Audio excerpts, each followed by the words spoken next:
Sylvie Simha Bat Lilian Meha. C'est pour cette maman ce soir qu'on va prononcer ces mots de Torah.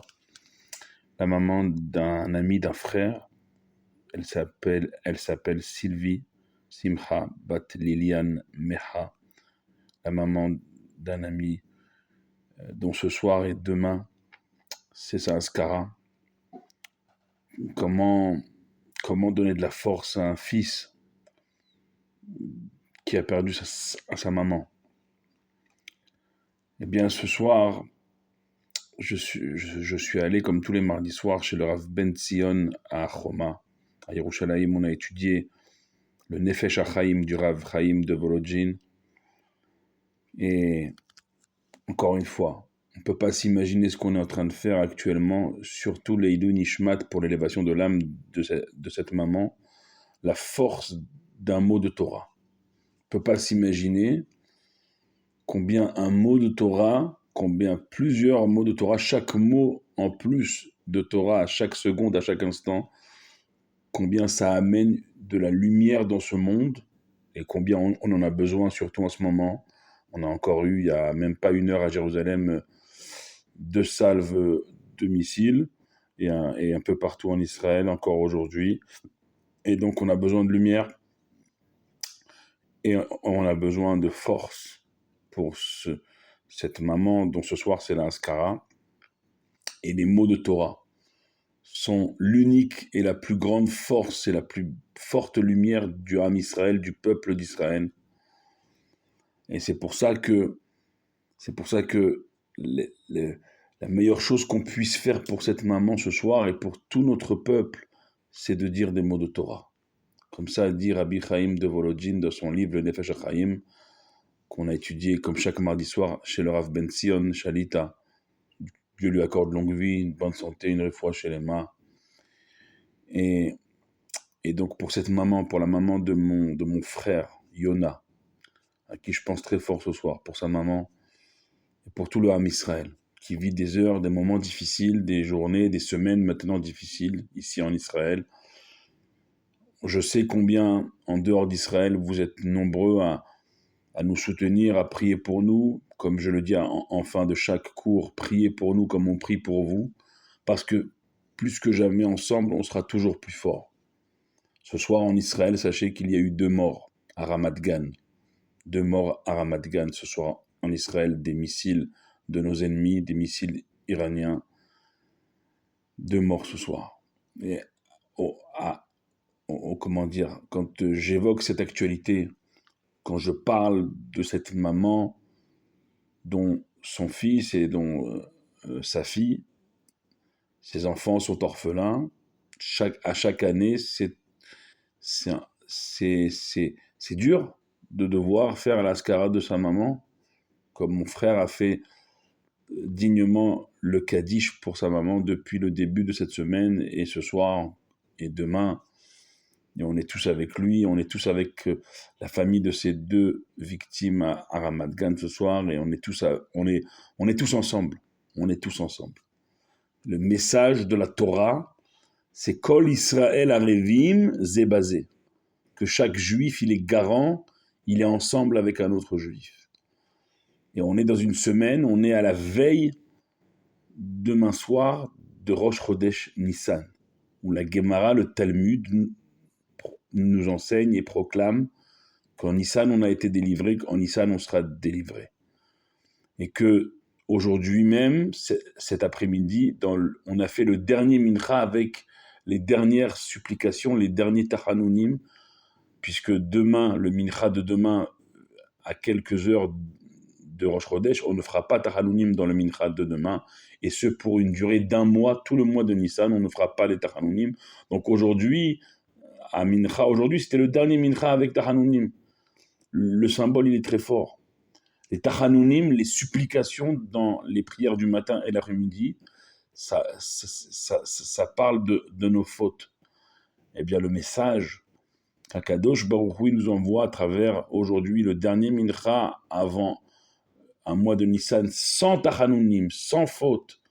Akadosh Baruch Hu nous dit, ça y est, aujourd'hui, vous avez fait votre dernier mincha avec supplication.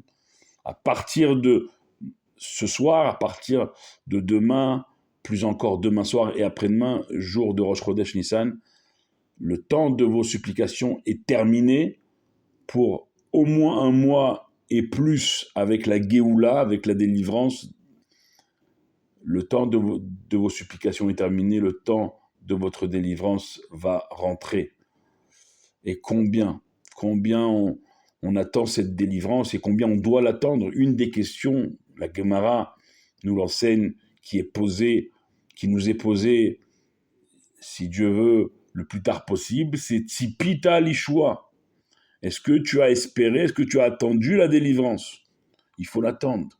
Le Rambam, Maïmonide, Rabbi Moshe ben Maïmon, le plus cartésien de nos sages, l'a érigé dans ses 13 principes de foi intangibles, Afalpi Sheitma Amea, que même s'il tarde à venir, Im Kol Ze Achakelo, avec tout ça, avec tout ce qui peut se passer, avec tout ce qui se passe, Achakelo, je continuerai de l'attendre. Pourquoi? Parce que Yavo, venir, Bechol Yom, chaque jour chez Yavo, il peut venir, Bechol Yom, chaque jour, à chaque instant, il viendra. Et on doit s'armer de ces forces-là. Il n'y a pas d'autre force, il n'y a pas d'autre espérance que les prophéties, qui, pour une partie déjà accomplie, on est en train de vivre les dernières contractions, les dernières souffrances, on l'espère, de ce long exil, et qu'on est en train de vivre donc en même temps l'approche des premiers instants de notre délivrance, on l'espère. Et on est dans une semaine où on ouvre également un nouveau livre de la Torah, on l'a dit, le livre de Vaïkra, la paracha de Vaïkra, l'appel d'Akadosh Baruch Hu à Moshe Rabbeinu qui se fait tout petit dans le Aleph de Vaïkra, se faire tout petit, surtout par rapport aux souffrances d'un autre juif, aux souffrances de notre peuple. C'est la première question que Moshe Rabbeinu avait posée à Kadosh Baruch Hu, souvenez-vous, dans Shemot. Lama arerota la hamazeh. Pourquoi tant de mal?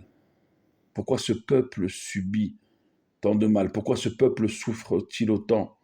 Moshe Rabbeinu, il demande à Kadosh Baruch Hu, encore aujourd'hui, encore dans la paracha de notre semaine, il dit à Kadosh Baruch Hu, si tu veux m'appeler, moi Moshe, je me fais tout petit. Par contre, fais-toi grand pour lorsque tes enfants t'appellent.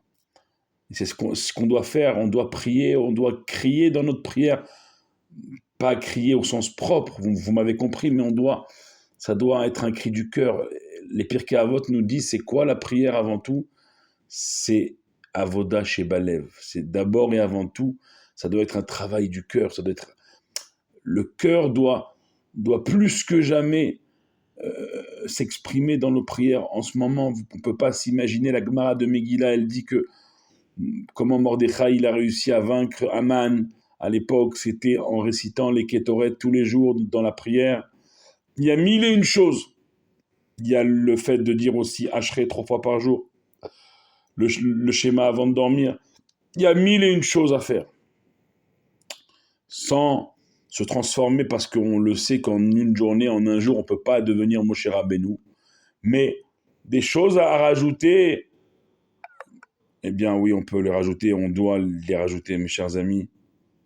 On doit rajouter de la prière, on doit rajouter de l'étude de Torah, on doit rajouter de la tzedaka.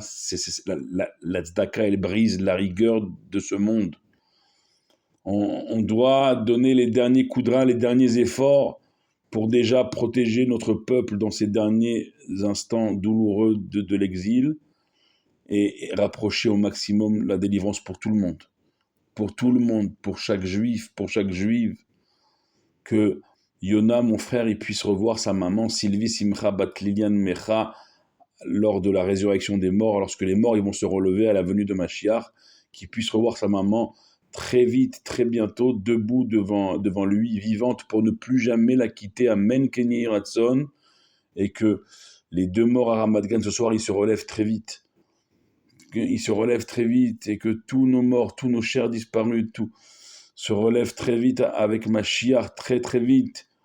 on doit plus que jamais dans nos prières, dans notre étude, on doit, nos cœurs, nos neshamot, nos âmes doivent crier à Dieu Admatai, jusqu'à quand?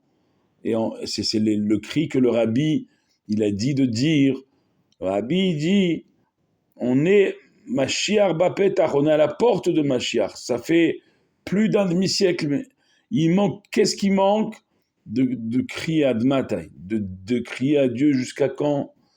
Et l'image que le rabbi donne, elle est extraordinaire, d'un enfant, même qui n'est pas méritant, mais qui ne lâche pas la robe de sa mère et le pantalon de son père jusqu'à ce que ses parents lui donnent le cadeau qu'il demande. Et au bout d'un moment, les parents, pas parce que l'enfant est méritant, mais pour que l'enfant les lâche, il leur donne le cadeau juste pour qu'ils les lâchent. Et ben, le rabbi dit on doit faire comme ça avec Akadosh Baruch Hu Kaviachol, si on peut s'exprimer ainsi. Ne pas lâcher Akadosh Baruch Hu dans nos prières, dans notre étude de Torah, dans notre tzedaka, dans nos bonnes actions, jusqu'à ce qu'il nous envoie Mashiach, qui nous délivre, que Akadosh Baruch Hu, comme avec Moshe Rabbeinu en Égypte, il nous sorte de notre Égypte à nous aujourd'hui, que Akadosh Baruch Hu nous délivre en nous envoyant Mashiach, en relevant nos morts, en nous ramenant le troisième Beth Amikdash, en se révélant au monde. Et c'est ce qu'on va souhaiter pour mon frère Yona Fitoussi, pour sa maman ce soir, dont c'est la Askara, Sylvie Simcha Bat Liliane Mecha, qu'elle se lève très très vite à la résurrection des morts, qu'elle rejoigne son fils, sa fille, ses enfants, pour ne plus jamais les quitter. Amen Ken Yireh Ratzon, à la venue de Mashiach, pour également que les deux morts ce soir à Ramat Gan se relèvent très vite, que tous nos chers disparus se relèvent très vite, qu'on ait Geoula Amitit Ve'ashlema, dans les mots du Rabbi, Bekarov Mamash, Amen.